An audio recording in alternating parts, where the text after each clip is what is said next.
Bonjour, bonjour. Nous sommes encore réunis, euh, comme toujours, de la part du Seigneur, pour échanger et partager ses merveilles.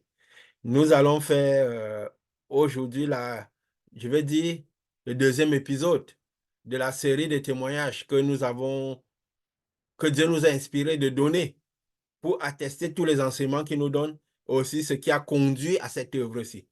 Parce que c'est un processus où Dieu nous a, nous a amenés, quoi, nous a entraînés. Voilà, nous parlerons justement du deuxième témoignage. Et nous allons dans le vif du sujet parce que là, voilà. C'était justement, nous avons parlé la fois passée du premier témoignage, qui était une vision que Dieu avait montrée. Et comme j'avais signalé, je n'avais pas encore le Saint-Esprit. Je n'avais pas reçu le Saint-Esprit. Bien sûr, il y avait des expériences de manifestation du pouvoir de Dieu, parce qu'il y avait l'Esprit sur soi. Parce que étant à fond et étant vraiment soumis à Dieu, à fond, avec le cœur ouvert, vu la délivrance que j'avais eue, je n'avais pas encore l'Esprit de Dieu à l'intérieur de moi, mais je sais l'Esprit de Dieu était déjà sur moi. Parce que des choses du spirituel, je voyais et oui, Dieu m'avait déjà utilisé pour des expériences de guérison et autre chose, quoi. Mais ça faisait justement 2 ans après que j'avais connu ce lieu, ce temple où j'avais connu, je peux dire, j'avais commencé par voir vraiment ce Dieu pouvoir. Parce qu'avant, comme on avait dit, on partait dans un lieu de culte à l'époque où c'était plus de la parole, mais avoir contact avec cette délivrance, le côté Dieu pouvoir, c'était vraiment dans ce lieu-là que j'ai connu cela. Que j'ai connu cela. Et justement, c'était 2 ans après, je vais dire en 2014, parce que c'était un endroit où on faisait beaucoup de sacrifices, beaucoup de jeûnes. Oh, je peux dire que la foi de Moïse, la foi des sacrifices, c'était vraiment ce qui était beaucoup manifesté. Et justement, comme nous avions dit, quand on donne le meilleur de Moïse dans la foi de Moïse, on aura le meilleur de ce que la foi de Moïse a produit, a mis à disposition. On aura le résultat à travers les sacrifices, beaucoup de sacrifices. Parce que l'excès de sacrifice produit des choses. Mais le Saint-Esprit à l'intérieur des personnes. Parce que le Jésus était venu, il est venu habiter à l'intérieur de nous, lui qui étant le sacrifice. Parce que le sacrifice, la foi qu'on menait produisait le sacrifice, la foi de Moïse, et le sacrifice produisait la vie. Alors que dans la foi de Jésus, Jésus étant le sacrifice, tout ce qu'on fait produit directement la vie. C'est pourquoi le premier miracle, comme nous avions dit, était le changement de l'eau en vin avec Jésus. Alors qu'avec Moïse, c'était quoi? De l'eau en sang. Donc, le qui produisait du sacrifice. Et justement, dans cet endroit, on pratiquait beaucoup la foi de Moïse, beaucoup de sacrifices, beaucoup de sacrifices. Et oui, le sacrifice produisait des choses, parmi lesquelles ma délivrance, parmi lesquelles des expériences avec Dieu. Mais dans ce système, l'Esprit de Dieu est sur les personnes de la même manière qu'il était sur Moïse. Mais après, bien sûr, qu'on fait ça au mieux que c'est la volonté de Dieu, les gens peuvent naître du Saint-Esprit. Et justement, cette année, c'était en 2014, 2 ans après que j'ai fréquenté cet endroit, on lance une campagne de sacrifice qui se faisait souvent régulièrement. Et on a nommé ce sacrifice ce jour, cette période-là, c'était en juin 2014, le jeûne de Jésus. 40 jours du jeûne de Jésus. Et c'était un moment où on devait se consacrer totalement. Autre que ne pas manger, c'était un jeûne qui était basé sur le jeûne d'information. Donc, on devait couper de tout, toutes sortes d'informations. Donc, juste de se nourrir, rien que de ce qui est parole de Dieu. La parole de Dieu, peut-être que si on doit voir des films chrétiens, donc rien que de ce qui nourrit l'âme. Donc, on coupait les informations, la télévision et tout. On ne devait pas regarder pendant 40 jours. Parce que là, on devait. Et le thème était justement recevoir le Saint-Esprit. Donc, c'était le jeûne de Jésus. Quand on a d'abord annoncé cela, et là, ça devait se faire du 9 juin parce que pendant 40 jours, donc je crois au 19 juillet. Et quand on a annoncé cela, c'était excitant, seulement le thème, le jeûne de Jésus, et 40 jours de jeûne suivi. C'était quelque chose qui était excitant. Je me suis dit, non, voilà, c'est pour moi, il faut vraiment que je le fasse à fond, ce jeûne, je dois couper de tout. Mais seulement, il y avait un petit problème. Ce jeûne se passait justement pendant la Coupe du monde de football 2014. Et ayant fait un peu de football à l'époque, le football, je peux te dire, c'était un peu quelque chose qui était particulier pour moi, quoi. Et je m'étais préparé justement à ce jeûne-là. Je m'étais préparé à, je veux dire, à cette Coupe du Monde-là, parce que c'était un moment où beaucoup de jeunes joueurs étaient émergents, étaient vraiment à leur niveau maximum. C'est vrai, on ne fait pas de publicité, mais je peux citer qui? Les Messi, les Neymar, les... tous ces joueurs-là étaient vraiment à leur maximum. Donc, c'était une Coupe du Monde qui avait beaucoup d'attentes. Et justement, je m'étais préparé à voir cette Coupe du Monde. Parce que j'ai même pris un téléviseur, un grand téléviseur pour vraiment, je m'étais préparé à cette Coupe du Monde plusieurs mois à l'avance. Et ça arrive à ce moment, on lance je veux dire, le temps, l'église, quoi. L'organisation dit, on va faire ce jeûne de 40 jours, ce jeûne de Jésus. Mais ça tombait exactement pendant la période de la Coupe du Monde, qui devait commencer du 12 juin au 13 juillet. Et parfois, on a l'habitude de dire, je raconte ça pourquoi? Parce que c'est ce qui amène à la vision du deuxième, de la deuxième vision sur l'environnement de Jésus. Je ne dirais pas une vision, parce que c'est quelque chose que j'ai vécu dans la chair. Que j'ai vécu dans la chair. Parce que j'ai été vraiment transporté. Et justement, j'ai dit, je ne suis pas resté, j'ai dit, je veux faire, parce que je désirais vraiment faire ce jeûne. Mais j'ai dit, Seigneur, si tu ne m'aides pas, je suis sûr que je n'y arriverai pas.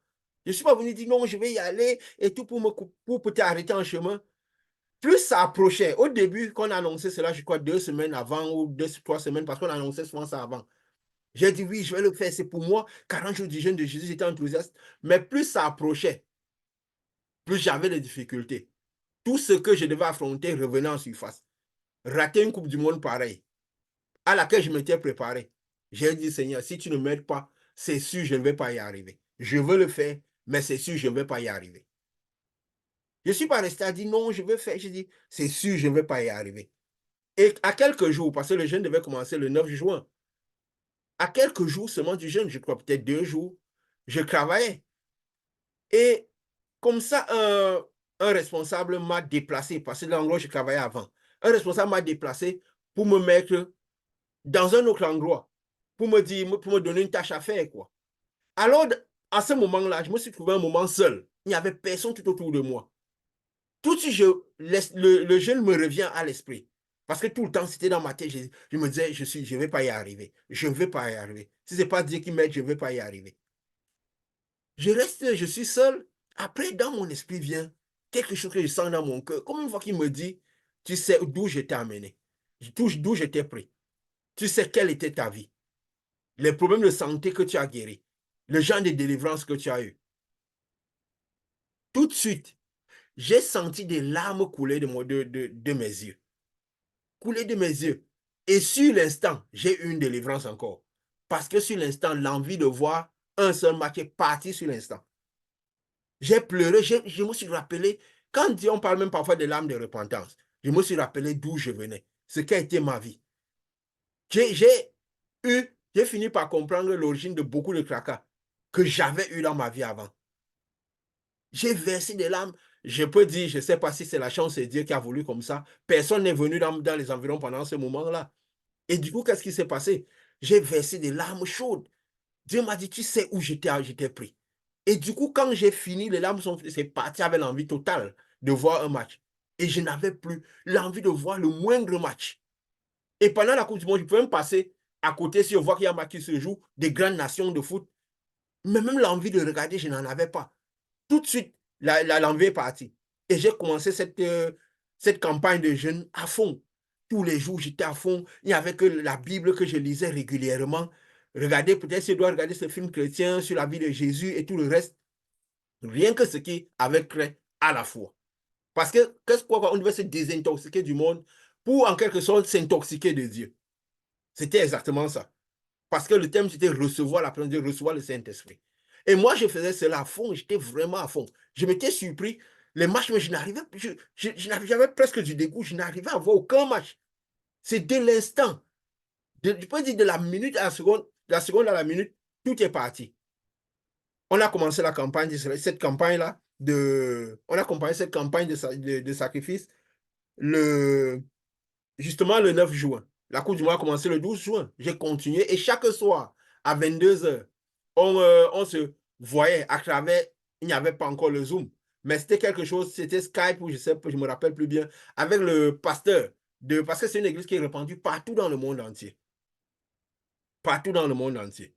Alors, on s'est rencontrés à 22 heures. Il y avait chaque soir, pendant tous les 40 jours de jeûne, une rencontre avec le siège du pays où je suis. Le siège qui avait des pasteurs. Le pasteur, il donnait peut-être un petit enseignement et on priait, quoi. On invoquait le Saint-Esprit, on évoquait que l'Esprit descende et tout. Alors, on a fait comme ça après une semaine de jeûne. Une semaine seulement qu'on jeûnait du sang, j'étais vraiment à fond.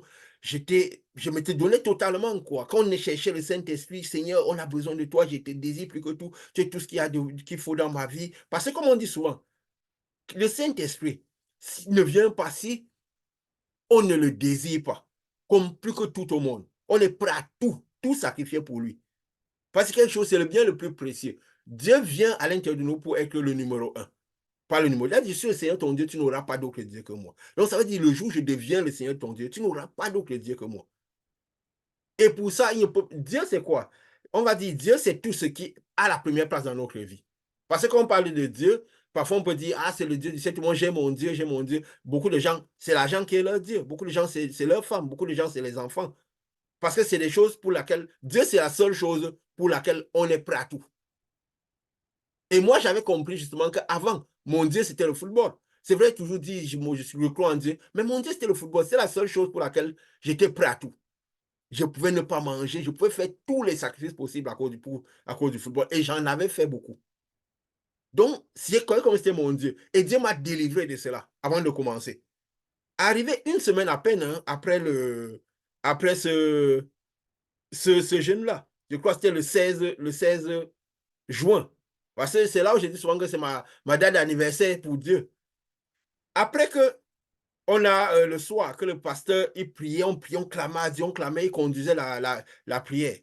Quand on a prié, après, qu'est-ce qui s'est passé? J'étais là à fond, en train de prier, les genoux par terre et tout, en train de prier, d'invoquer le Saint-Esprit qui vient sur moi. J'ai senti un moment, comme si on a déversé un seau d'eau sur moi, qui m'a traversé tout le corps, qui m'a versé tout le corps. J'ai senti une fusion, j'ai senti comme une force, une puissance rentrer à l'intérieur de moi. Et justement, ce jour, ce pasteur a dit, j'espère que vous avez senti le Saint-Esprit descendre comme je l'ai senti. Et du coup, j'ai dit oui, que vraiment, il a dit ça là-bas, quoi. Parce que c'était un pasteur très spirituel. Et je ne sais pas, je profite même pour dire euh, quelque chose par rapport à ce pasteur, parce que de toutes les années que j'ai fait, je dis, j'ai fait une dizaine d'années dans ce temple, dans cette organisation, avant que Dieu nous a enlevés au début de cette œuvre. J'avais justement, juste une semaine avant de sortir de cette œuvre, j'avais vu ce pasteur-là et un autre pasteur qui était du moment, le dernier à laquelle je suis sorti de cette œuvre. Et Dieu m'avait inspiré. Comme on dit, l'esprit reconnaît l'esprit, la chair reconnaît la chair. On n'a pas besoin de, si on a le Saint-Esprit authentique, cette puissance, on n'a pas besoin de 5 minutes pour reconnaître ceux qui sont de l'esprit, ceux qui ont vraiment le Saint-Esprit.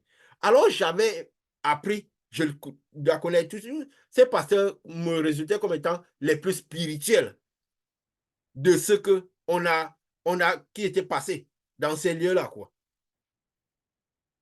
Alors Dieu m'avait déjà mis ça dans l'esprit.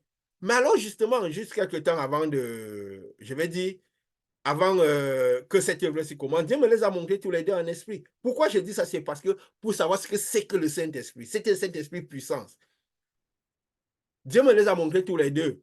Justement, celui-là qui a eu le passé qui était là en ce moment où j'ai reçu le Saint-Esprit, justement, cette puissance, avec toute cette force-là. Je l'avais vu, il était dévorant. Il y avait le feu. Je l'ai vu en esprit, dans un songe, une vision. Il était dévorant, il avait le feu dévorant. Comme Dieu dit, Dieu nous fait de nous des flammes de feu. Donc il avait le feu sur lui, mais je ne voyais pas sa face. Et soit l'autre pasteur aussi que disait qu'il était spirituel, je le voyais, mais je sentais comme si c'était le corps chauffé avec du feu, mais contenu comme une armure. Et sa tête était totalement éteinte. Alors j'ai pris une scène pour demander à Dieu, mais pourquoi est-ce que lui, la tête est éteinte? C'est lui le seul que j'ai vu, mais je l'ai reconnaissé à Dieu, parce que dans l'esprit, on n'a pas besoin de voir la face de quelqu'un pour savoir que c'est lui. J'ai demandé à Dieu, mais pourquoi lui, sa tête était éteinte et lui, il n'était pas du feu dévorant? Dieu m'a fait comprendre parce que beaucoup de gens ont l'esprit sur eux. Mais entre eux et moi et Jésus, il y a les organisations, il y a les leaders. Parce que c'est un endroit où les pasteurs de cet endroit voient une admiration disproportionnée au fondateur. Et c'est ce qui se passe dans la plupart des organisations, que ce soit évangéliques partout. On voit une admiration disproportionnée, pratiquement comme si c'était Dieu. Alors, c'est pourquoi Dieu m'a dit l'autre est justement la preuve. Juste quand Dieu m'a montré cette vision, même pas une semaine après, quelques jours après, j'ai appris qu'on avait chassé de l'organisation le pasteur qui avait le feu dévorant sur lui, alors qu'il avait fait 30 ans dans cette organisation. Donc, pour dire, moi, je crois que c'est Dieu avec, bon, il y a je ne vais pas trop commenter, mais, donc pour dire, et c'est ce pasteur qui était là le jour où j'ai reçu le Saint-Esprit. Pourquoi je dis ça? Pourquoi? Parce que le Saint-Esprit, pour voir tout ce qui a amené à faire, à vivre dans la chair, ce, cet enlèvement. Cet enlèvement. Parce que le Saint-Esprit, c'est comme c'était passé sur les disciples au jour de la Pentecôte. C'est un phénomène spirituel, mais avec des manifestations physiques.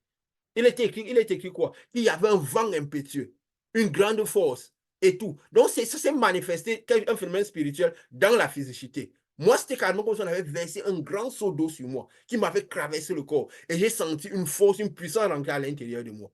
Et du coup, j'ai commencé par manifester le pouvoir de Dieu encore à une autre échelle.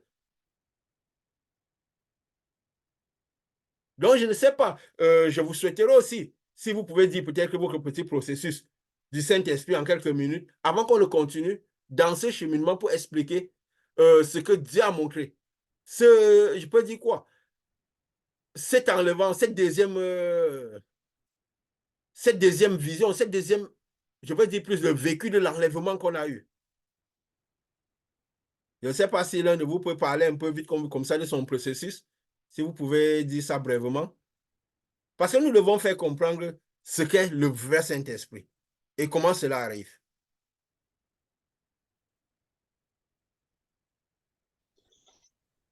Ouais, ok, merci de nous permettre de parler davantage, de continuer à pouvoir témoigner ce que c'est que le Saint-Esprit, parce que, comme tu dis, avec l'Esprit chez soi, on fait beaucoup de choses et ça prête facilement à confusion, parce que si l'on dit déjà que l'on peut guérir, on peut prier, on peut ressentir, on peut avoir les rêves, et que l'on se trompe sur comment on reçoit réellement le Saint-Esprit, ça peut prêter à confusion. Donc, c'est pourquoi, en faisant ce témoignage, c'est pour essayer de parler. Quand on dit souvent le vrai Saint-Esprit, on a l'impression que on raconte des choses qui ne se peuvent pas bien se comprendre. Parce qu'il est clair que jusqu'à ce que Jésus n'arrive et qu'il reçoive le Saint-Esprit était sur les gens et les gens ont manifesté sur tout l'Ancien Testament avec le Saint-Esprit sur eux.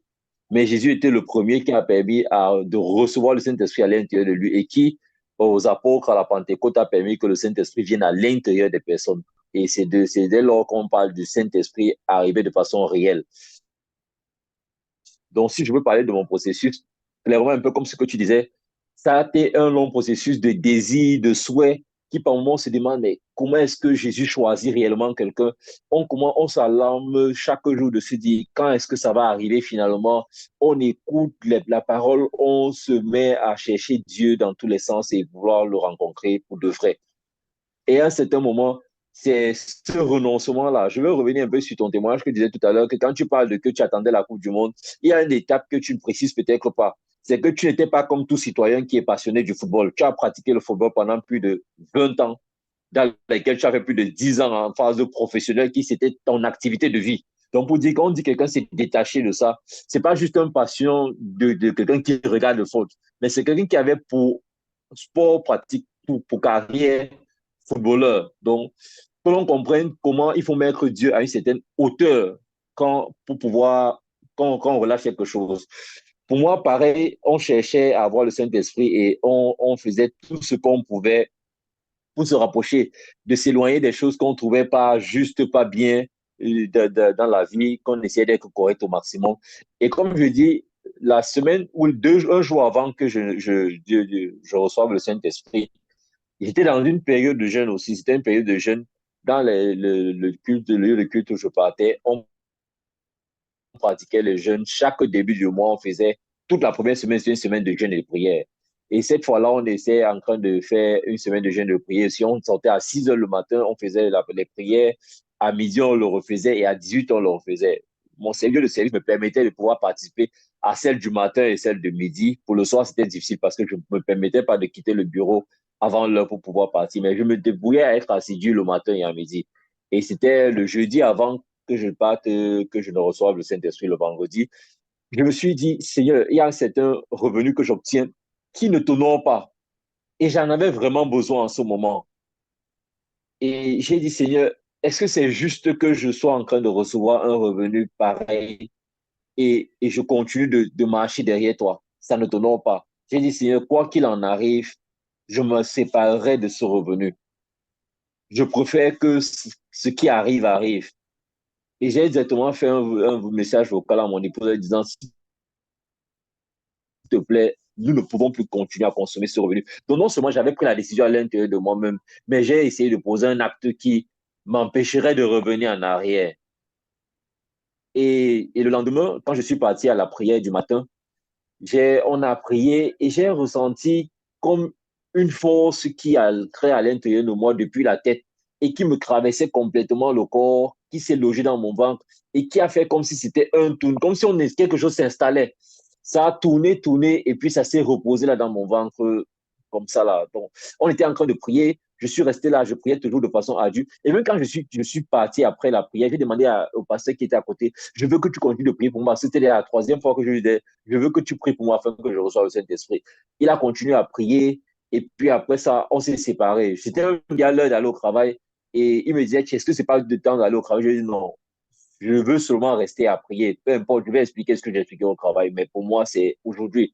Je ne peux plus attendre parce que je pense que, et clairement, ayant lu dans la parole que si on n'a pas l'Esprit de Dieu, on ne lui appartient pas. Il était clair pour moi que si je n'appartiens pas à Dieu, j'appartiens à quelque chose qui n'est pas Dieu. Et je ne voulais pas être dans cette situation. Donc, c'était ce matin, j'ai décidé que soit j'ai le Saint-Esprit, soit tout s'arrête et je m'en fous de ce qui va se passer après.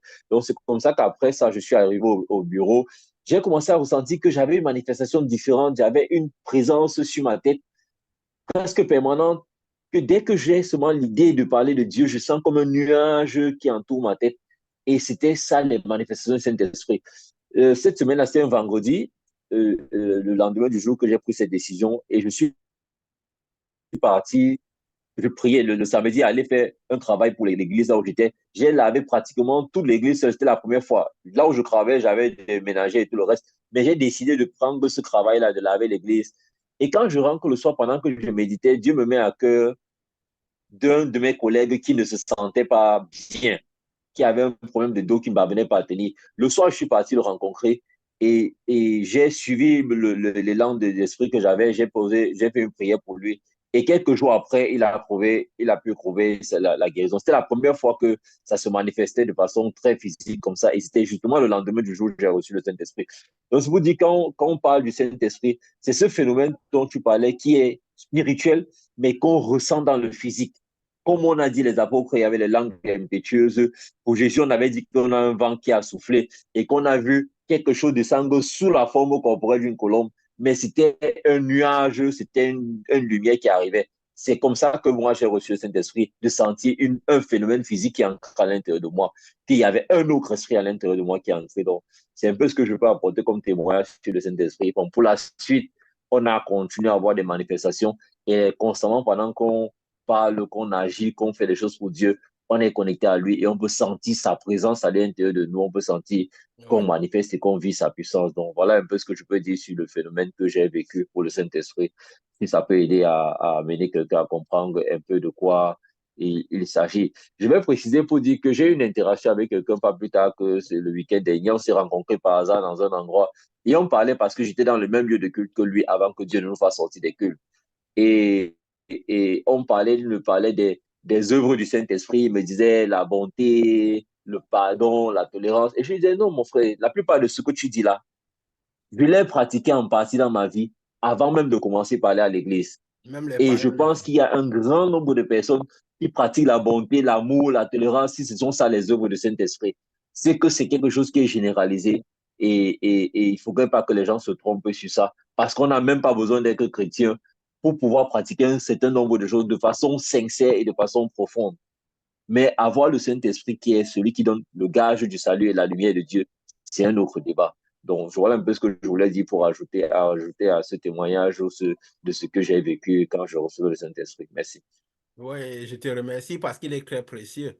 Il est très précieux. Et surtout, comme nous l'avions dit parfois pendant les enseignements, que le Saint-Esprit ne vient pas parce qu'on est parfait. Parce que justement, on essaie de mettre tous ces fruits en jeu. Parce qu'on a eu à désir de le recevoir. Donc, d'avoir à tête, quand le peuple sortait d'Israël, ils avaient hâte de sortir de l'Égypte et d'arriver à la terre. Ça veut dire qu'il doit avoir à tête le fils premier-né. Donc, recevoir le Saint-Esprit comme si c'était la seule raison de vivre. Comme si sans cette raison de vivre, sans ce Saint-Esprit, on ne peut plus rien. On doit le lui clamer comme si c'est de manière désespérée. Comme tu l'as dit, tu as préféré risquer le travail et tout ceci. Pas que c'est ce qu'il faut, mais ça montre à Dieu, on est prêt à tout pour te recevoir parce qu'il vient pour être le Seigneur. Le Saint-Esprit doit savoir que quand il vient, c'est justement pourquoi quand il vient, comme nous avions dit, le focus devient le ciel. La terre n'est plus le focus. On voudra les choses à la terre parce que oui, le Saint-Esprit va produire ces choses, mais le focus devient le ciel. Donc, je voulais juste préciser aussi ce petit bout.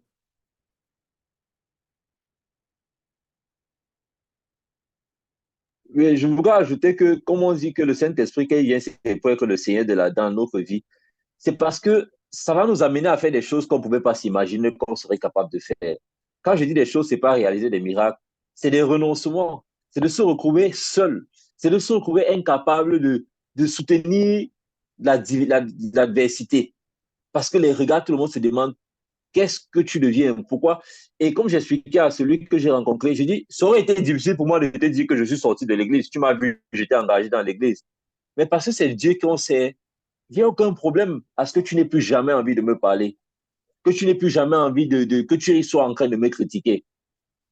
Parce que quand le Saint-Esprit devient Seigneur, ce qu'il te dit de faire, tu te bats à le faire. Parce que c'est ton numéro un et même ta vie toi-même doit passer en second plan, de très loin, au-dessus, en arrière de ce que le Saint-Esprit veut. C'est un peu ce que je voulais rajouter là-dessus. Merci. Ok, ça va. Et Pascal? D'accord. En ce qui concerne mon témoignage, c'est pas trop différent du vôtre, comme quoi le processus est pratiquement le même parce que ça a été également à la suite une période relativement longue de soif. J'aime souvent utiliser le thème là, comme Jésus a dit que celui qui a soif vienne et boire. Parce qu'il faut arriver à un niveau où on a soif. Quand quelqu'un me demande comment est-ce qu'on fait pour recevoir le Saint-Esprit, je dis souvent qu'il faut que tu aies soif, il faut que tu nourrisses ta soif. Et c'est quelque chose que les gens ne comprennent pas. On a soif comment? Et puis je dis souvent aux gens, est-ce que tu as déjà eu soif? Tu as déjà été dans une situation où il fait tellement chaud, tu as la gorge desséchée, tu as tellement soif que tu languis après ne serait-ce qu'une seule goutte d'eau. Il faut arriver à ce niveau-là, je pense. Pour mon expérience, ça a été le cas pour avoir le Saint-Esprit. Parce que c'était justement, après ma délivrance, j'ai eu une période de délivrance comme beaucoup de personnes. Parce que, comme on dit, le Saint-Esprit ne vient pas discuter la place avec d'autres esprits. Si on n'a pas l'Esprit du Seigneur, on est forcément habité par un autre.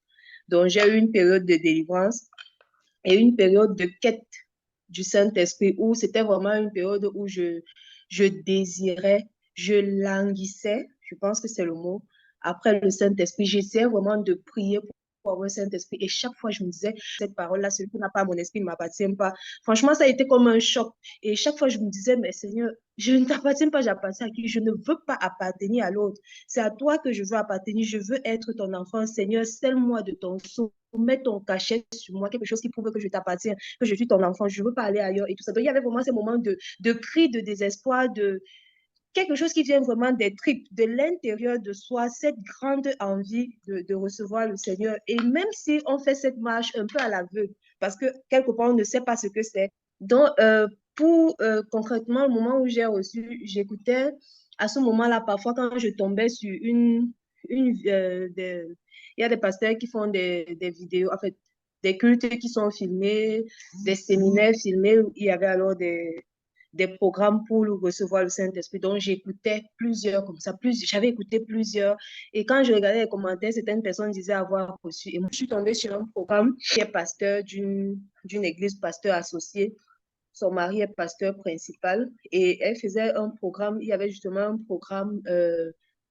un programme, un séminaire le séminaire, c'est un séminaire, en tout cas, en fait, ils appellent ça séminaire, où ils parlent des conventions, ils parlent de Dieu, ce genre de choses. C'était 3 ans, parce qu'on était en 2022, et le programme que j'écoutais était de 2019. Mais ça ne m'avait pas arrêté. Je ne sais pas. Donc, quand j'ai commencé à écouter le programme, je suis arrivée à un niveau où et que le lendemain, parce que c'était un programme de plusieurs jours, donc elle a dit le lendemain, ceux qui ne sont pas baptisés du Saint-Esprit, ils vont venir et ils vont recevoir le Saint-Esprit, mais qui devaient observer un jeûne, un petit jeûne, en fait, tous les jours du séminaire. Donc, je pouvais simplement continuer d'écouter comme si c'était un programme. Mais quand je suis arrivée à ce niveau-là, j'ai décidé de ne pas aller plus loin. Donc, j'ai arrêté d'écouter le programme. Le lendemain, je n'ai pas mangé.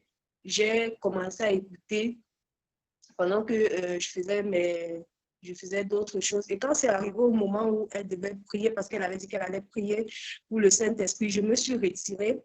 Je suis allée dans ma chambre et je m'attendais à ce qu'elle fasse une prière et que le Saint-Esprit descende comme les autres prières, que le Saint-Esprit descende, que le Saint-Esprit descende. Mais elle avait choisi plutôt d'imposer les mains. Ce qui fait que les gens, dans le programme que je regardais à travers mon téléphone, les gens se mettaient en rang et ils allaient, elle leur imposait les mains et ils rentraient à leur place. Elle impose les mains et la file diminue. Donc, il restait presque plus beaucoup de personnes. Et puis, j'étais là au pied de mon lit et puis je me disais, mais Seigneur, mais là, me voici ici, je fais comment? Je croyais qu'elle allait dire simplement peut-être recevoir le Saint-Esprit, que le Saint-Esprit descende et puis j'allais dire Amen, peut-être j'allais recevoir. Mais ça n'a pas été le cas. Donc, du coup, j'étais là et je parlais à Dieu. Je parlais à Dieu et puis je me disais, mais ok, qu'est-ce que moi je fais? Maintenant qu'il va m'imposer les mains, je fais comment pour recevoir? Et puis j'ai eu cette conviction interne, cette conviction intérieure. J'avais les mains, donc j'étais au pied de mon lit et j'avais juste les mains levées comme ça. J'étais à genoux au pied de mon lit et j'avais levé les mains. Donc j'attendais quelque chose. Je priais le Seigneur pour avoir son esprit. Et puis j'ai eu la conviction de m'imposer les mains à moi-même. Donc à un moment donné, j'ai posé mes mains sur ma tête toute seule. Et au bout d'un moment, j'ai senti cette force qui est entrée en moi. Donc, dans mon corps, j'ai senti une grande chaleur qui m'enveloppait, qui part vraiment de la plante des pieds jusqu'à la tête. Donc, tout mon corps embrasé comme une fournaise à l'intérieur de mon corps, cette grande chaleur. Et j'ai senti l'esprit qui rentrait à l'intérieur de moi. C'est vraiment, je ne sais pas comment expliquer ça, mais c'est vraiment quelque chose qu'on ressent, qu'on peut distinguer, qu'une force est vraiment en train de rentrer à l'intérieur de nous. Et c'est pour ça que généralement, quand les gens disent comment est-ce que je l'ai fait pour savoir, on dit toujours, de toute façon, tu sauras, parce que ce n'est pas quelque chose qu'on imagine qu'on a. On a l'assurance, la certitude qu'on a, parce qu'on le sent arriver, on le sent entrer. Et pour toi, tout à l'heure, tu disais que tu avais reçu comme un seau d'eau, mais moi, je l'avais reçu comme un bidon d'huile. Et je pouvais vraiment le sentir comme un bidon d'huile qu'on était en train de verser. Et je sentais avec le boulot, en fait, je vais dire, le mouvement, là, quand vous renversez peut-être un bidon, disons peut-être un bidon de 5 litres d'huile, ça sort de manière saccadée. Donc, je pouvais sentir ça sortir et entrer à l'intérieur de moi, m'envelopper vraiment tout l'intérieur du corps, le sentir vraiment de manière palpable. Donc, à ce moment-là, j'étais émerveillée par ce qui se passait et j'ai commencé à rendre grâce à Dieu et puis des mots sortaient de ma bouche, des mots pour rendre gloire à Dieu, pour magnifier Dieu. Tu es grand, tu es bon, Seigneur, merci pour ton esprit, je te reçois et tout. Donc, je disais ce genre de choses. Ça a vraiment été un moment particulier et un moment qu'on n'oublie pas. Parce que tu disais tout à l'heure que c'est ce que tu considères comme date d'anniversaire, c'est une date qu'on retient parce que c'est quelque chose de particulier, la naissance dans l'esprit qu'on vit ce jour-là. Et après ça, il me souvient que j'avais eu une grosse explosion de joie, une joie que je pense que jusqu'ici, je n'ai plus une joie pareille. Après, c'est vrai qu'il m'arrive d'avoir des moments de joie, mais ce jour-là, c'était particulier. C'était vraiment beaucoup plus que d'avoir gagné au loto. Donc, j'étais tellement joyeuse, contente. Je ne sais pas comment expliquer, mais c'était beaucoup trop grand. Donc, ce sentiment d'avoir eu quelque chose d'énorme, de grandiose, d'avoir vraiment eu en fait, c'est la vie qu'on reçoit ce jour-là. Donc, voilà ce que je peux dire de. Après, forcément, la manifestation de puissance a suivi. Mais sauf que, tout comme toi, moi, j'avais également commencé à avoir des expériences de guérison et de miracles, je vais le dire, avant de recevoir le baptême du Saint-Esprit. C'est-à-dire qu'avec l'Esprit simplement sur nous, comme avec les prophètes, on l'a vu, on peut manifester le pouvoir de Dieu. Donc, avec moi également, ça s'était déjà produit des années en arrière. J'avais déjà eu des choses des expériences énormes quand même que j'avais déjà vécues. Donc après, avec la naissance dans l'esprit, ça a été beaucoup plus grand avec tout ce qu'on a vécu. Après des guérisons, bref, avec aussi cette œuvre aussi qui est venue encore nous grandir davantage dans ça. On a vécu beaucoup, on a vu la puissance de Dieu, on continue de voir chaque jour des interactions avec Dieu. Je peux dire qu'à ce moment-là, quand même, j'ai commencé à avoir vraiment une réelle interaction avec Dieu parce que après le baptême du Saint-Esprit, j'ai commencé à vivre des situations, des conversations avec Dieu. Parce qu'avant, j'avais écouté la voix de Dieu souvent me parler, mais je n'avais pas encore eu dans cette interaction où tu peux parler à Dieu et puis il te répond. Donc, j'ai commencé à voir ce genre de choses un peu plus, avoir un peu l'impression que, je ne sais pas si c'est une impression ou comment le dire, mais que je vois Dieu dans l'esprit. Bref, il y a tellement de choses que s'il faut commencer à partager, ça prendrait du temps, mais beaucoup de choses, beaucoup d'expériences spirituelles et beaucoup de puissance de Dieu manifestée. Donc, voilà ce que je peux dire par rapport à mon expérience. Merci. Ouais, je te remercie beaucoup et je note vraiment ce que tu as dit, cette grande soif. Bah, tu l'as dit si bien, cette soif, quelque chose, on languit pratiquement. Parce qu'il faut que le Saint-Esprit soit quelque chose qu'on désire plus que tout, qui se sente désiré plus que tout. Et voilà, et c'était très important de le manifester. Comme nous avons dit, c'est une puissance, quoi. Donc, un phénomène spirituel, oui, mais qui se manifeste avec des signes physiques, comme quand le Saint-Esprit descend sur les apôtres. Pour qu'il ne soit pas juste l'esprit, parce que parfois, avec l'imposition des mains, des choses, parfois on peut impartir l'esprit, on peut recevoir l'esprit sur soi, ou parce qu'on fréquente quelqu'un qui a le Saint-Esprit et tout, le véritable, on impartit, et on peut faire des choses avec cela. Mais quand l'esprit rentre à l'intérieur de nous, on devient plus dépendant. On devient vraiment, on a cette relation avec Dieu, cette relation de puissance avec Dieu, où on sent la présence de Dieu dans toutes les situations qui se passent. Il y a le Saint-Esprit qui nous signale, c'est là qu'on peut sentir, comme on dit, une nuage sur la tête, des petits trucs. Et justement, on a cette interaction qui est directe avec Dieu. Nous ne dépendons plus ni d'une organisation, ni de quelqu'un, ni que ce soit, parce que ça devient quelque chose qui nous conduit au quotidien. On voit le pouvoir de Dieu au quotidien. Ce n'est plus que c'est comme que c'est Dieu qui fait des choses pour nous, mais nous devenons une extension de Dieu pour faire des choses. Pour faire des choses. Et voilà, on va continuer dans le témoignage parce que ça, c'était le but pour dire vraiment ce que le Saint-Esprit est réellement, c'est Saint-Esprit puissance, quoi, qui se manifeste comme autant comme à la Pentecôte. Et alors, ce mois-là, on a continué, ce jeûne-là, le Saint-Esprit était déjà là. Alors, c'était de plus en plus fort à continuer, à ne pas regarder des matchs, à être enveloppé de Dieu, s'intoxiquer de Dieu, être content et tout. Et justement, le dernier jour de ce jeûne, le 40e jour du jeûne, le 40e jour du jeûne, le 40e jour du jeûne, on finit justement, c'était le dernier jour, on avait fait un jeûne bien, on avait fait vraiment le sacrifice, tout ce qu'il fallait, on était à fond. Et déjà, quand le Saint-Esprit est descendu, justement, en avançant même déjà, on sentait cette présence-là et cette interaction était beaucoup plus forte. Il n'y avait plus rien qui avait de sens. Il n'y avait plus, on se sentait pouvoir tout perdre sans que ça nous gêne parce que c'était Dieu on peut avoir tout, comme on peut ne rien avoir, mais on se sent d'avoir tout. Parce que Dieu, on sent de servir le Dieu vivant, le Dieu qui a créé le ciel et la terre. Ce n'est plus une affaire qu'on imagine, mais ça devient, on se sent vraiment de servir Dieu. Alors le 40e jour de ce jeûne-là, le soir du jeûne, on a fini la prière comme normalement à 22 heures, qu'on a fini, ça durait une trentaine de minutes, 40 minutes, qu'on a fini de prier. Je quitte, je vais me coucher. Parce que j'étais au salon, je me couche. Même pas 5 minutes après, parce que je me dis 5 minutes, c'est même pas, je ne sais même pas ce qui s'est passé. À peine je me suis couché, j'ai eu l'impression que j'étais Je ne sais pas si c'était avec les yeux que je voyais, mais je regarde autour de moi, j'ai l'impression d'être dans une grande salle. Je suis là comme ça, je suis couché, comme si je suis couché sur le lit toujours. Je le sens carrément comme si, quand je viens me coucher, mais c'est ce que je vois comme si je ne suis plus sur le lit où j'étais couché, mais j'étais dans une grande salle. Je regarde à côté de moi, il y a quelqu'un qui est couché à côté de moi, qui n'est pas la personne qui était couchée normalement. Après, je vois à descendre, se passer des gens aussi un peu à distance. Comme Jésus disait que ce jour-là, il y a deux personnes qui sont sur un lit, un sera pris, l'autre pas, puis ainsi de suite. Je suis couché, mais je suis conscient. Mais je ne suis plus dans ma maison et dans l'endroit où j'étais censé être. Mais je suis conscient de ce qui se passe. J'entends comme une voix qui dit, soyez prêts, le maître va arriver. Mais c'est un peu bizarre. Je me dis, mais c'était une voix tellement douce. Je me demande, est-ce que j'ai bien écouté?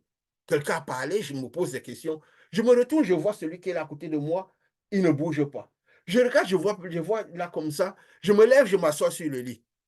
Mais tout ça, c'était, je ne sais pas si c'était réel ou parce que je sentais ça, je vivais ça dans la chair. C'est comme si j'étais vraiment en train de le faire. Je m'assois sur le lit pour me concentrer. Mais est-ce que j'écoutais? Plus je me concentre, plus cette voix devient plus claire. Que préparez-vous à la rencontre du maître. Mais il fallait se concentrer. Ce n'est pas le type de voix que tout le monde pouvait écouter. Quand je disais, ce n'est pas à la fois, c'était le type de voix que, c'est quoi nous avons dit, quand l'enlèvement arrivera, quand il est écrit qu'il y aura une trompette qui sonne, en fait, c'est une voix qui parle. Comme même dans l'Apocalypse, il a été dit, le son d'une trompette qui est une voix qui parle, qui dira, préparez-vous pour la venue de Christ. Et tous ceux qui seront conviés au voyage entendront cette voix-là. Mais c'est une voix que tout le monde n'est pas capable de comprendre. Parce que qu'est-ce que j'ai remarqué? Qu'à des endroits éloignés, il y avait des personnes qui étaient assises aussi là, qui étaient en train de bouger aussi. Après, je suis assis sur le lit. Sur ce lit-là, ce n'était plus dans l'endroit où j'étais, mais c'était comme un vaste, quelque chose de grand et vaste. Après, je regarde devant moi. J'ai l'impression qu'il y a un escalier qui monte. Mais c'était tellement transparent. C'est quand je me conseille, mais c'est quoi cette histoire? Je me concentre, je vois comme c'est. Mais c'était transparent. Ce n'est pas à la fois qu'on pouvait voir ce genre d'escalier. Parce que ce n'est pas quelque chose qu'on pouvait voir comme ça à l'œil nu. Après, je me trouve en train d'être transporté à grimper sur cet endroit-là. Donc, en train de monter dessus. C'est une sorte d'escalier transparent. C'était comme si on allait dans l'air, on était en train de monter, en train de monter. Je me rends compte qu'à des distances éloignées, il y a des gens qui sont en train de grimper aussi. De cette manière, ce n'est pas comme si on regarde, on dirait que c'est des gens qui sont en train de monter dans le vide. Mais parce qu'on avait les yeux de pouvoir voir cela, on avait l'impression qu'il y avait des endroits où on se positionnait, mais qui étaient tellement clair et transparent. À un moment, on se retrouve à un niveau comme si il y a des nuages tout autour. Tout autour. Pourquoi je dis nous? Pourquoi? Parce que je voyais déjà, il n'y a pas un très grand monde. Mais à des espaces, à des distances espacées, je voyais des gens qui étaient aussi en train de monter. À un niveau, on se trouve comme si dans les nuages. Après un moment, je suis toujours conscient. À un moment, je sens comme un éclair qui vient fort, une forte lumière, comme un éclair. Ça frappe sur moi. Et qu'est-ce que je ressens? C'est que je suis continué à être conscient. Mais je me sens désintégré, la chair désintégrée, comme des particules. Mais je continue à rester conscient. Et je suis en train de vivre ça dans la chair. Donc, je ne peux pas dire que c'était un songe parce que je ressentais tout cela. Ça frappe les particules, on est désintégré, mais je continue à être conscient jusqu'au bout. Après un moment, je me retrouve dans un endroit comme une sorte où c'est de mansarde, une sorte de catou. C'était tellement grand. Comme je peux dire quoi? Je ne veux pas dire une case, une maison ou un truc. En fait, c'est l'illustration de ce que j'ai vu. Mais c'était un endroit tellement. Mais quand je revois, c'est comme si j'ai à nouveau un type de corps, un corps autour de moi. Mais qu'est-ce que j'ai remarqué? On était d'une ingéniosité, on bougeait comme des. On était tellement ingénieux, je sentais comme tellement ingénieux dans ce corps. J'ai dit on, pourquoi? Parce que j'ai vu des gens aussi dans cet endroit-là, quelques personnes dans cet endroit. Je vois quelqu'un qui dit il y a un monsieur qui vient, qui apparaît, qui est grand, que je n'ai pas pu voir totalement comment il était, avec une sorte de robe blanche comme ça, qui était grand dans cet endroit. Et je n'avais jamais vu un endroit aussi beau sur Terre. Les couleurs étaient tellement belles, avec comme des ruisseaux qui passaient là-dedans, des choses tellement belles. Je regardais, j'étais émerveillé. Mais j'avais un corps, c'était pas comme le corps aussi. On était vraiment d'une ingéniosité, comme il y a quelqu'un justement qui dit à côté, à ce monsieur qui vient dire, maintenant reposez-vous, vous êtes dans la présence du maître. Après, je vois quelqu'un qui dit, Non, je suis comme un enfant, je ne connais rien, je ne peux rien. Je vois cette personne qui dit non, maintenant, tu peux tout, tu connais tout, tu peux tout. Reposez-vous maintenant. Après, je trouve dans cet endroit avec des ruisseaux qui passaient, avec des couleurs, des lumières, c'était d'une beauté incroyable. J'ai jamais vu un endroit aussi beau sur Terre, même pas à la télévision, même pas dans mes rêves les plus fous. Je vois un endroit, il y avait comme une sorte de chaise, avec un design comme un S. Il dit, je ne vais pas me coucher là-dessus. Là, la texture de ce truc c'était d'une douceur que je n'avais jamais touché quelque chose de comparable. Mais ce qui m'étonne, c'est qu'il y avait une paix dans cet endroit. Une paix, c'était une sensation tellement folle, une paix que je n'avais jamais ressentie dans cet endroit. Ce qui se passait. Après un moment, je me réveille, j'ouvre les yeux. Je me retrouve couché sur mon lit. Je dis, mais je ne sais pas, ça s'est passé à l'espace. Mais je pouvais ressentir tout ce que j'ai senti dans cet endroit-là. Je pouvais ressentir ça clairement. C'était tellement beau que je ne voulais pas que ça s'arrête. J'ai fermé les yeux, je suis sorti au salon, me recoucher sur le divan, sur le canapé où j'étais. J'ai refermé les yeux parce que j'ai voulu ressentir cette sensation pendant une dizaine de minutes. J'ai regardé l'heure, il s'était passé à peine une dizaine de minutes ou bien même pas beaucoup, à peine. Mais j'avais à peine vécu cette expérience. J'ai fermé les yeux encore pendant près de 10 minutes parce que je ne voulais pas que cette sensation s'arrête. J'ai fermé les yeux, j'ai continué à ressentir cela dans la chair. Dans la chair. Et c'était le dernier jour du jeûne de Jésus, le 40e jour. Dieu m'avait fait ce cadeau. Je me suis toujours posé la question, mais qu'est-ce que j'ai fait? Qu'est-ce que pour pouvoir vivre ce type d'expérience? Et surtout dans la chair. Quand je me suis levé, j'ai commencé par dire aux gens, l'enlèvement est proche. Déjà, la première expérience que j'avais eue en vision, je le disais, mais là, je commence par dire, Dieu va revenir bientôt, Dieu va venir trouver prendre tous ceux qui ont le Saint-Esprit, l'enlèvement est proche et tout. Et j'ai commencé par dire, l'amour n'existe pas. Parce que j'ai compris qu'il n'y a aucun moment où l'être humain perd la conscience. Parce que le corps était totalement désintégré. J'ai vu, on était comme des particules, mais je continuais à être conscient jusqu'à ce que ce corps qui s'est régénéré. Un autre corps, on est apparu avec un autre type de corps. Un corps d'ingénieur. Donc, je peux dire, je crois que c'est le type de corps dont parlait Paul. Parce qu'il avait dit à quelqu'un qui avait vu, c'était au 3e ciel ou tout, qui sait si Paul avait fait ce type d'expérience. Mais c'est le type de corps que parlait certainement Paul, d'un corps céleste. D'un corps céleste qui n'est pas corrompu. Parce que la personne à côté a dit, nous sommes comme des enfants. Que je suis comme un enfant, je ne connais rien. Je ne peux rien. Mais il a dit non, tu peux tout. Que maintenant tu connais tout et tu peux tout. Donc on était dans un lieu de toute puissance. Et c'était tellement beau. Je commence par dire, l'amour n'existe pas. Qu'il n'y a aucun moment où on perd la conscience. Que même ceux qui meurent, c'est pour ceux qui restent en vie. C'est pourquoi Jésus disait, laissez les morts enterrer les morts. Il n'y a aucun moment où l'être humain perd la conscience. A cette sensation d'être mort. Aucun. C'est juste sortir peut-être de ce corps, justement, qui sera désintégré. Et justement, quand je suis rentré, je me suis couché, c'était une expérience tellement forte que tout le temps, j'avais ça dans l'esprit. Et le lendemain, je viens, j'ouvre la Bible, je lis, là où Jésus disait, comme un éclair qui va de l'Orient à l'Occident, comme ça sera le Fils de l'homme. Donc, comme une lumière.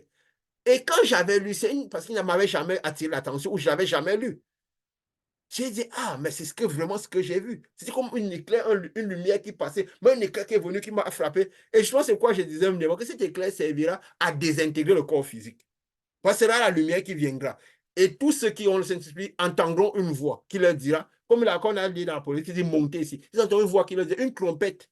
Mais c'est une voix qui parle. Si que les gens entendent le son de la comment on dit, pour les gens, ça veut dire que celui-là est resté.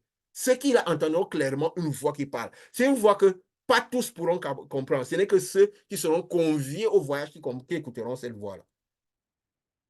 Et justement, et j'ai commencé par dire ça, mais Dieu sait si je n'ai pas dérangé les gens avec ce truc. Parce que quand on vit des expériences pareilles, on n'est plus jamais le même. Déjà, quand le Saint-Esprit descend sur nous, on ne peut plus jamais être le même.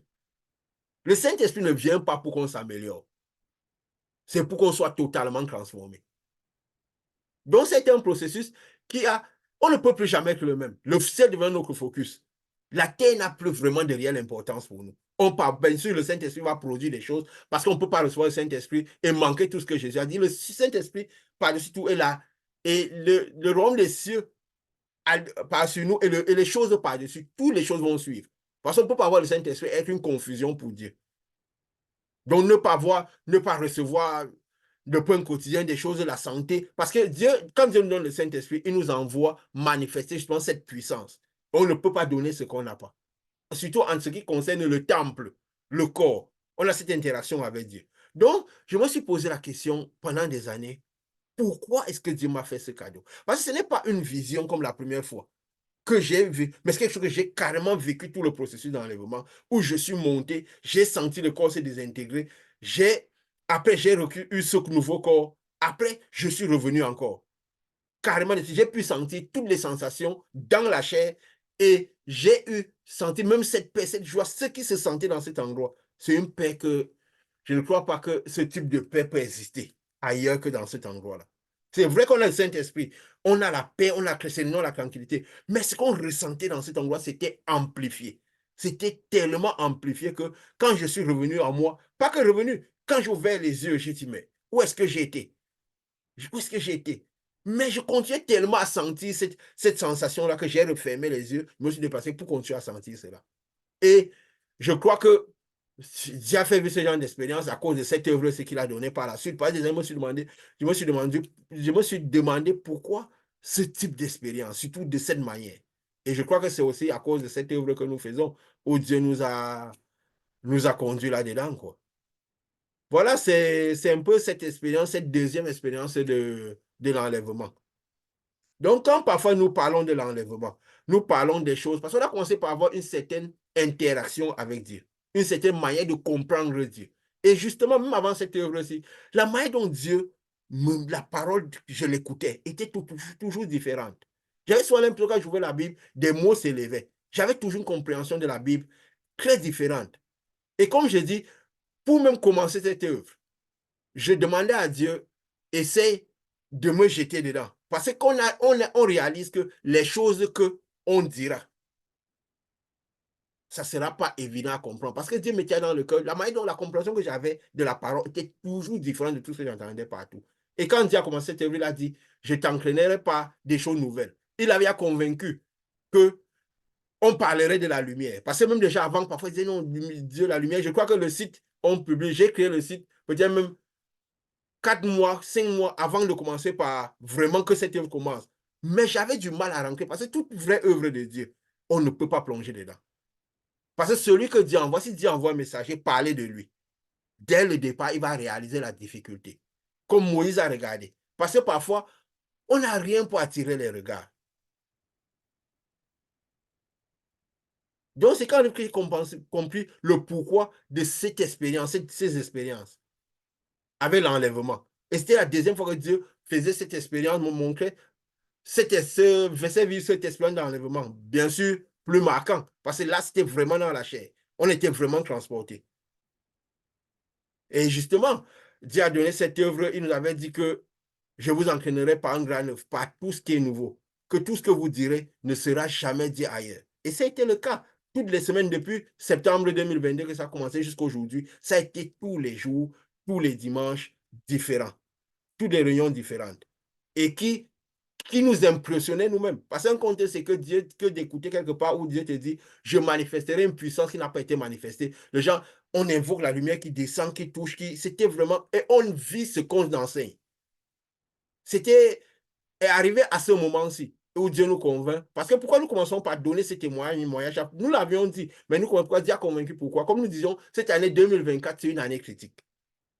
C'est une année déterminante. Et Dieu a convaincu qu'il nous dira, nous donnons encore des témoignages que Dieu a donnés par la suite, mais qui seront toujours pour testifier. Oui, les enseignements qu'il nous a donnés. Oui, cette manifestation de Dieu lumière. Parce que comme Jésus avait dit aux disciples et que Jean l'avait si bien compris, Dieu est lumière. Il n'y a pas de ténèbres en lui. Donc les choses que nous disons, c'est vrai quand nous disons parfois que nous pouvons être la voix de ces choses, c'est des choses que le commun des mortels, la plupart des gens diront, ben, qu'est-ce qu'il raconte? Ben, nous sommes eux, ce fils du charpentier. Comment il peut dire ces choses? Mais quand Jésus a commencé par dire des choses très spirituelles, les gens l'ont laissé. Il a fini seul à la croix. Parce que c'est comme ça que l'œuvre de Dieu est.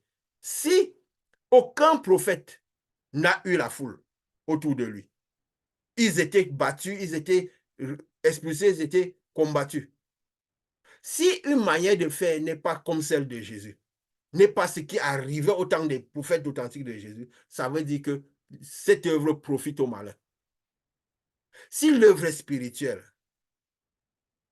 Jésus a dit, si vous exaltent, et ils ne sont pas capables de faire ce que vous faites, ils vous exaltent, ça veut dire que vous êtes l'un d'eux.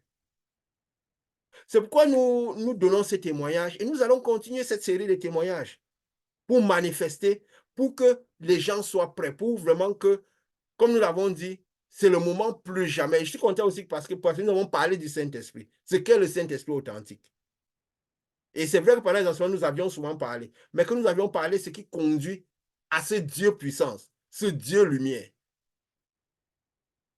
Et nous allons finir en disant, parce que le but c'était justement de raconter ce témoignage, il dit, le Saint-Esprit, il faut le désirer comme si c'était la seule raison de vivre. Parce que c'est la seule raison de vivre. Maintenant plus que jamais.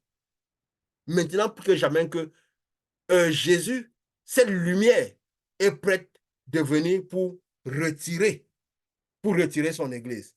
Il y a un passage, un verset de Matthieu que j'ai vu là aujourd'hui, il dit, qui disait justement, car comme l'éclair part de l'Orient et se montre jusqu'en Occident, ainsi sera l'avènement du Fils de l'homme. Ça sera une lumière. L'avènement du Fils de l'homme sera une lumière qui vient à nous. Et si je lis aussi ce dernier verset aussi, qui m'a aussi marqué, dans Matthieu 13, à partir du verset 43, il dit, alors les justes resplendiront comme le soleil dans le royaume de leur Père. Et il dit que celui qui a des oreilles pour entendre, entende. Donc les justes resplendiront comme du soleil. Parce que nous deviendrons lumière. Avec des corps, bien sûr, mais nous serons dans un royaume de lumière. Ils resplendiront comme leur Père. Comme ils resplendiront,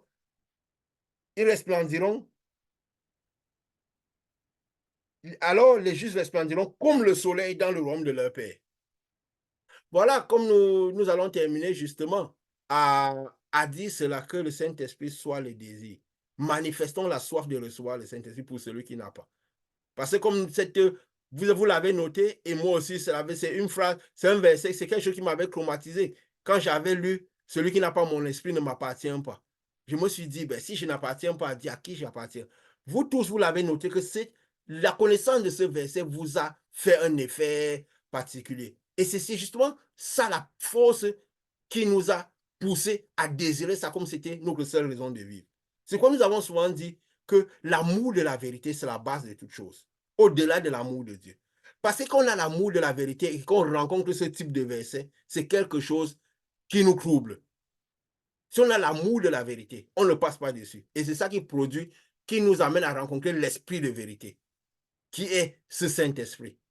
Et qui cet esprit puissance, et qui nous donne, comme je peux dire quoi, la qualification pour faire le voyage. Voilà, si vous n'avez plus rien à ajouter, oui, vas-y, Richard. Oui, je veux seulement dire, c'est comme une anecdote, ça peut ressembler à une blague, même comme c'est quelque chose de très sérieux, avec qu'on doit prendre avec beaucoup d'attention. Il m'arrive souvent, quand quelqu'un dit, je dis à quelqu'un, non, je suis un enfant de Dieu. Il dit, non, on est tous des enfants de Dieu. Je dis, non, fais attention. On n'est pas tous des enfants de Dieu. Si vous n'avez pas l'esprit de Dieu, vous n'êtes pas un enfant de Dieu. Il faut se le dire. Vous êtes peut-être une créature de Dieu, mais vous n'êtes pas un enfant de Dieu. Oui. Seuls les gens qui ont l'esprit de Dieu sont les enfants de Dieu. Il faut que les gens le sachent. Et qu'ils ne répètent pas parce que ça a l'air rhétorique et que tout le monde le dit, on est les enfants, on est tous les enfants de Dieu. Non. Seules les personnes qui ont reçu le Saint-Esprit deviennent enfants de Dieu. Donc, je préfère le répéter ici parce que c'est ce que les gens se trompent souvent en se disant, non, on est tous les enfants de Dieu. Sinon, ce que Jésus a dit, celui qui n'a pas mon esprit ne m'appartient pas, ne sera pas une vérité. Nous savons que tout ce que Jésus disait était des vérités. Et justement, le Saint-Esprit, c'est une puissance à manifester. Et nous racontons nos expériences parce que c'est ce que nous avons vécu. Chacun de son côté, nous l'avons vécu. Et bien sûr, Dieu nous a rassemblés autour de cette œuvre et nous avons eu ces expériences. Nous sommes sortis des temps parce que Dieu nous a convaincus de sortir, parce que le vrai temple était notre corps. pour ne plus devoir envoyer. Pourquoi on sort? Pour ne plus devoir envoyer Dieu faire des choses pour nous, parce que nous sommes les extensions de Dieu. Donc Dieu veut faire les choses à travers nous, comme Dieu faisait à travers Jésus. Maintenant, Jésus fait à travers nous. Pourquoi? Parce que dans le système, justement, le système là, on envoie Jésus faire des choses à notre place. Alors que Dieu a prévu que nous soyons devenus vivre à l'intérieur de nous, que ce soit à travers nous qu'il fasse des choses. Et justement, comme nous l'avions dit, quand il revient à l'intérieur de nous, nous vivons déjà avec lui. Les distances sont abolies. Et pourtant, si nous continuons, si nous avons l'esprit sur nous, nous devons toujours envoyer Dieu faire des choses pour nous. Donc, c'est ça qui fait la différence, quoi. Pour d'où l'importance du Saint-Esprit à l'intérieur de nous, pour que nous puissions manifester ce Saint-Esprit, cette puissance. Que la parole soit vraiment accomplie. Pas racontée. Que la parole soit accomplie et que Dieu l'accomplisse à travers nous. Voilà. Si quelqu'un a encore quelque chose à ajouter.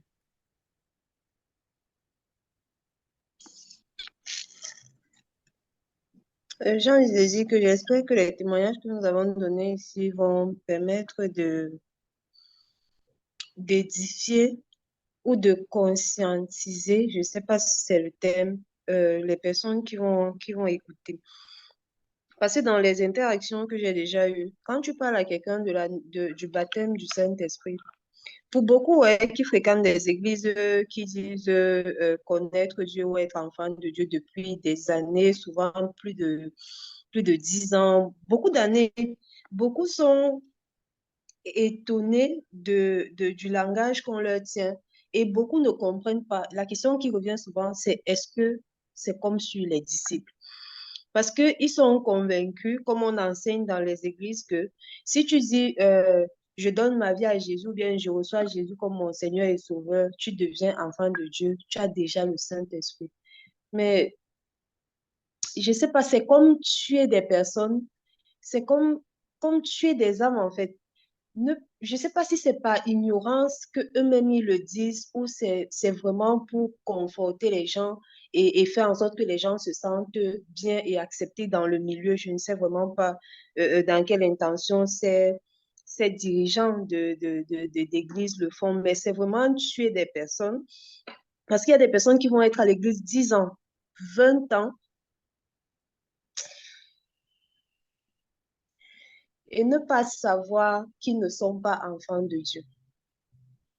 Ne pas savoir qu'ils iront en enfer, parce que ça peut être prétentieux. On va dire, mais vous vous prenez pour des super, vous pensez que vous êtes... Mais c'est ça la vérité, en fait.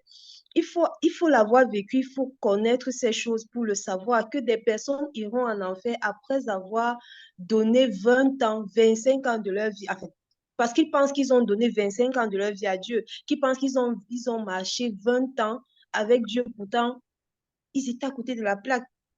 C'est quelque chose qui, moi, me peine le cœur. Ça me serre le cœur, en fait, souvent de penser. Je vois souvent des personnes, il y a des personnes qui ont vraiment une grande envie, qui se sacrifient, on va le dire comme ça, pour la cause de Dieu, qui se disent vraiment, ils font des choses pour Dieu, mais quand tu regardes qu'ils n'y sont pas. Et c'est là où cette parole que le Seigneur avait donnée, il dit, beaucoup viendront à moi, beaucoup vont crier, Seigneur, Seigneur, et je vais leur dire, je ne vous connais pas. Je ne vous ai jamais connu. Éloignez-vous de moi. Et quand tu prends la peine d'expliquer ce que ils ne comprennent pas. Ils trouvent que tu es prétentieux de croire que toi, tu es enfant de Dieu et qu'eux, ils ne le sont pas. Ils le prennent plus comme une insulte qu'autre chose. Pourtant, c'est la vérité, en fait. Il faut être né de l'esprit pour avoir cette correspondance qui fera que quand le Seigneur va venir, qu'on ait cette chose, je vais dire ça comment, cette vie, cette entité, cette nature, je pense que peut-être c'est le mot, qui va faire en sorte qu'on puisse aller avec le Seigneur. Je parle de ça, mais ça m'écoeure vraiment. Je ne sais pas comment les gens vont faire, mais j'espère que peut-être en écoutant les témoignages, c'est qu'ils vont peut-être réaliser qu'il y a autre chose à côté de ce qu'ils connaissent, que ce n'est pas ça être né de Dieu. Maximum, quand tu dis j'accepte Jésus dans ma vie et tout ça, mais en fait, c'est Jésus qui doit t'accepter même d'abord. C'est pas toi qui dois accepter Jésus. C'est Jésus qui doit t'agréer pour te donner sa vie, pour venir habiter en toi. Ce n'est pas toi qui dois accepter Jésus parce qu'il faut que tu aies fait ta marche et qu'il ait accepté les sacrifices que tu as fait, qu'il ait vu que tu as vraiment eu cette volonté, cette soif de le recevoir et il décide, ok, bon, c'est bon, je viens. Mais des personnes, tu vas dire, je reçois Jésus comme mon Seigneur et Sauveur, et après on te dit, tu es déjà enfant de Dieu. Du coup, tu fais plus d'efforts. Tu vas faire des efforts comment sur des choses que tu ne connais même pas. Tu sais pas que ça existe. Donc, tu vas passer ta vie à vivre à côté de ça, en fait.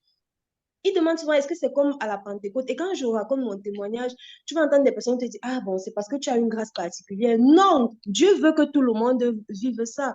Dieu veut que tous ceux qui sont ses enfants passent par là. La Bible dit que Dieu ne fait exception de personne. Dieu n'a pas décidé que telle personne vivra ça et telle autre. Non, on se qualifie nous-mêmes par les choix que nous faisons, par les renoncements que nous faisons, par les sacrifices que nous consentons à faire pour Dieu, par la volonté que nous avons à vivre pour Dieu, à marcher dans les principes du Seigneur, Dieu n'impose pas la nouvelle naissance à quelqu'un.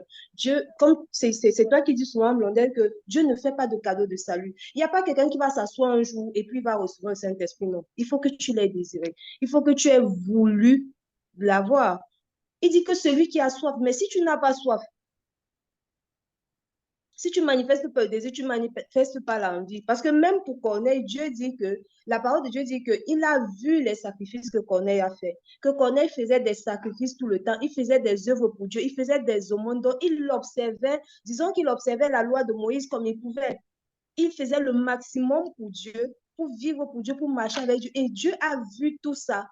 Et il lui a dit, je t'envoie quelqu'un qui va te dire les choses par lesquelles tu seras sauvé. Donc, et puis beaucoup s'arrêtent à dire non, à ceux qui l'ont reçu, ils seront enfants de Dieu. Je dis que mais recevoir ne veut pas dire je me lève devant l'assemblée et je dis j'ai reçu. Je parle de ça, j'insiste parce que c'est quelque chose qui, franchement, ça me peine souvent et ça me peine pendant que j'en parle, de voir que beaucoup seront laissés et ils ne comprendront pas, ils vont se dire Dieu est injuste. Dieu n'est pas injuste. Il dit celui, la connaissance affranchie, il faut la connaissance de la vérité affranchie. Il faut connaître. Et quand tu as la chance ou alors tu as l'opportunité de rencontrer quelqu'un qui te parle de la parole de Dieu comme ça, de ces choses que tu ne connais pas. Si tu as l'amour de la vérité, tu te donnes. Après, si tu veux voir ça plus comme un challenge de non, l'autre est plus enfant, tu veux me montrer que tu es plus enfant de Dieu, tu connais plus Dieu. Oh, vous qui parlez avec Dieu, ça passe. Après, ça tourne dans des railleries. Oh là là.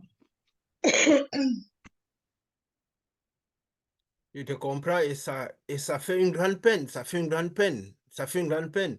Et c'est Richard qui disait ça dernièrement, que parfois avoir passé toutes ces années comme ça semble du bénévolat. C'est comme des années perdues. Et c'est justement les âmes sont tuées comme ça. Parce que faire croire à quelqu'un qu'il y est alors qu'il n'y est pas. Nous parlons aujourd'hui pourquoi? Parce que nous avons pu expérimenter ce Dieu. Et expérimenter ce Dieu puissance. Parfois nous demander, mais pourquoi expérimenter ça? Et ça fait une grande peine. Une grande peine. Une grande peine. Et nous sommes à la fin. Et le diable s'est infiltré partout. Il a, comme Jésus disait aux pharisiens, vous empêchez les gens d'entrer dans la science, dans le royaume. Vous n'y entrez pas vous-même et vous empêchez les gens d'y entrer. Vous empêchez les gens d'y entrer. Vous avez enlevé la clé de la science, la clé de l'esprit. Avec parfois, c'est le fait de faire croire que tout le monde y est. Voilà, c'est difficile d'arriver à ça. Mais quand on finit par avoir ce type d'interaction avec Dieu, c'est pourquoi nous essayons même ici de ne pas montrer des choses que ce ne soit pas à devoir convaincre les gens, que ce soit pas l'amour de la vérité, la soif du Saint-Esprit. Parce que comme Pascal a dit, c'est Dieu qui nous choisit. Parce qu'il a vu la sincérité, la vérité, l'amour de la vérité. Ce n'est pas nous qui acceptons Jésus, c'est lui qui nous accepte. Parfois, les gens avaient demandé à quelqu'un qui dit, je crois en Dieu, je crois en Dieu. Mais la question, ce n'est pas de dire, je crois en Dieu. Parce que Dieu, il a écrit lui-même que vous dites que vous croyez en Dieu, vous dites bien, même les démons croient en Dieu. Même le malin croit en Dieu. Mais la question, c'est est-ce que Dieu lui croit en nous? Parce que si Dieu croit en nous, il fait ce qu'il a fait à son fils. Cette puissance descend tout de suite. Et de la même manière que Jésus, la puissance est descendue, il s'est mis à faire des choses. Et que c'est descendu sur ses disciples qui avaient peur un moment avant. Comme moi, un moment avant, je ne savais même pas que je pouvais être capable de louper un match. Mais on devient des super-hommes. Ces disciples qui avaient peur de tout, qui se cachaient des Romains, ils étaient dans la place publique. On les fouette, on les fouette, ils sont là, ils témoignent. On les met en prison, ils témoignent. Rien ne pouvait les arrêter. C'est pourquoi quand le Saint-Esprit arrive en quelqu'un, il n'y a pas quelque chose sur terre qui peut avoir plus de valeur, qui ne sera pas prêt à perdre à cause de Jésus. Seulement le fait d'avoir, quand le vrai Saint-Esprit est déjà sur quelqu'un, le fait d'avoir rencontré Jésus, des pères de famille sont sortis de leur maison. Comme si c'était des sans-abri. Si le monde des oliviers dans les montagnes, comme des sans-abri. La rencontre avec le vrai Saint-Esprit te transforme à tout jamais. À tout jamais, on sait qu'on ne sera plus jamais le même. Il n'y a rien sur terre qui vaut cela. Si on a l'impression qu'on a encore le cœur à courir derrière tout dans ce monde-ci. Oui, le Saint-Esprit donne des choses. Parce que si Dieu t'envoie transformer les vies, transforme d'abord la tienne. Mais si on a l'impression qu'il y a quelque chose sur cette terre plus précieux que Dieu, même si on dit de la bouche et qu'on court derrière les choses, à courir, à discuter cette terre avec les incrédules, ça veut dire que le véritable Saint-Esprit puissance, le même qui est descendu chez les apôtres, n'est certainement pas descendu. N'est certainement pas descendu. Et c'est important, pourquoi? Parce que le voyage est proche. Le retour est pour bientôt. Dieu nous a montré ça, de cela dans les songes, dans les visions, nous l'avons vécu. Dieu a donné les témoignages, donné les dates, donné tellement d'exemples. Et nous continuerons à montrer, à raconter tous ces témoignages. Parce que le moment est proche. Nous avons dit 2024, c'est une année critique, qui commencera par la Pâque. C'est une année critique. Nous sommes vraiment là, le ciel est prêt d'être retiré. Nous en parlerons encore beaucoup plus dans nos réunions et dans les témoignages que nous donnerons. Mais nous prions fortement que cette lumière puisse toucher les cœurs, que les cœurs puissent s'ouvrir pour accueillir cela. Parce que plus que jamais, maintenant plus que jamais, maintenant plus que jamais, c'est la seule raison de vivre. Désirer le Saint-Esprit comme si c'est la seule raison de vivre. Parce que maintenant plus que jamais, c'est la seule raison de vivre. Voilà, nous espérons que ces témoignages puissent toucher le cœur. Comme nous disons, nous parlons comme une voix douce et légère qui va dans le monde. Nous ne sommes pas là pour convaincre les personnes, nous prions que Dieu lui-même choisisse tous les cœurs et que les gens fassent ce qu'ils ont à faire. Parce que comme on dit, Dieu ne fait pas des cadeaux de délivrance de salut. Jésus a dit, cela leur est dit en parabole, le fait qu'ils comprennent, ils ne comprennent pas. Donc Dieu ne fait pas des cadeaux de salut, des cadeaux de délivrance, des cadeaux de salut. Dieu fonctionne, Dieu bouge parce que nous avons bougé. Nous avons manifesté la soif extrême de le recevoir, plus que toute chose. Nous l'avons désiré plus que tout. Et alors là, il peut venir en ce moment-là. Que cela touche les cœurs et que cela ravive les cœurs. Au nom de Jésus. Amen.